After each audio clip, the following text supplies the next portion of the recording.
మనం పెసరపప్పు దోరగా వేపుకున్నాం కదా. ఇప్పుడు చూడండి, ఒక పాలకూర కట్ట తీసుకున్నా, దానికి సరిపడా 2 టమోటాలు, ఒక మామిడికాయ కొంచెం తీయంగా ఉందండి, పుల్లంగా లేదు. ఒక ఆనియన్ తీసుకున్నాను, ఉల్లిపాయ, పచ్చిమిర్చి, చింతపండు. ఇంతే అండి వీటికి కావాల్సింది. మనం కావాలంటే కొద్దిగా మిరప్పొడి వేసుకోవచ్చు, లేదంటే లేదు. అంతే. నీకు ఇంకా ప్రాసెస్ చూపిస్తానండి మీకు.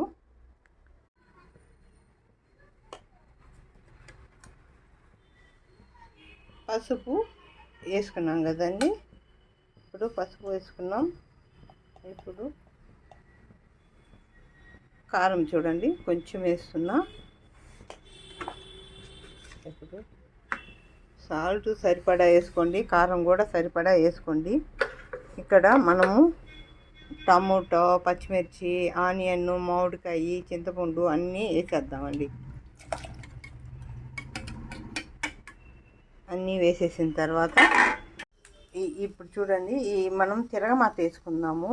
పాలకూర పప్పుకి కరివేపాకు, వెల్లుల్లిపాయ చూడండి కచ్చాపచ్చా దంచి, ధనియాలు కూడా కొంచెం కచ్చాపచ్చా దంచుకోవాలండి. కొంచెం ఎండుమిరపకాయలు గింజలు వేసుకుంటే బాగుంటుంది టేస్టు. ఆనియన్, కరివేపాకు, వెల్లుల్లి, ధనియాలు కచ్చాపచ్చా దంచుకున్నవి వేసుకొని చూడండి, కొద్దిగా మనం ఆయిల్ వేసుకుందాం.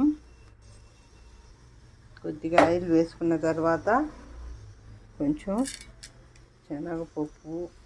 ఇప్పుడు మనం పాలకూర పప్పు చూడండి బాగా మెదిపేసాం కదా, మెత్తగా అయిపోయింది. ఇప్పుడు తిరగమాత కూడా బాగా వేగిందండి. బాగా వేగింది కాబట్టి మనం ఎత్తి ఇందులోకి వేసేద్దాం.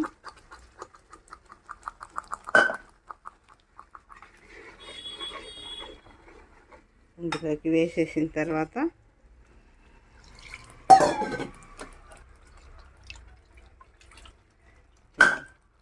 ఫైనల్గా మీకు ఇలా ఉంటే చాలండి.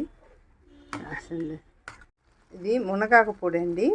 లాస్ట్లో ఫైనల్గా నేను మునగాకు పొడి కూడా వేసి ఒక తిప్పుతానండి. తిప్పేసిన తర్వాత ఆకుకూరలో కలిసిపోతుందండి. ఎందుకంటే మునగాకు ఒగురు ఉంటుంది. ఒగురు వల్ల అందరూ తినరు, చాలా మందికి ఇష్టం ఉండదు. ఇప్పుడు ఇట్లా వేశారనుకోండి, మునగాకు 300 జబ్బులు నయం చేసేదండి. చాలా మంచిది మునగాకు. ఇందులోకి వేస్తే మీకేం పెద్ద తేడా కనిపించదండి. కొద్దిగానే వేస్తాం కాబట్టి ప్రతిరోజు ఏ కర్రీలో అయినా కొద్దిగా వేసుకోండి.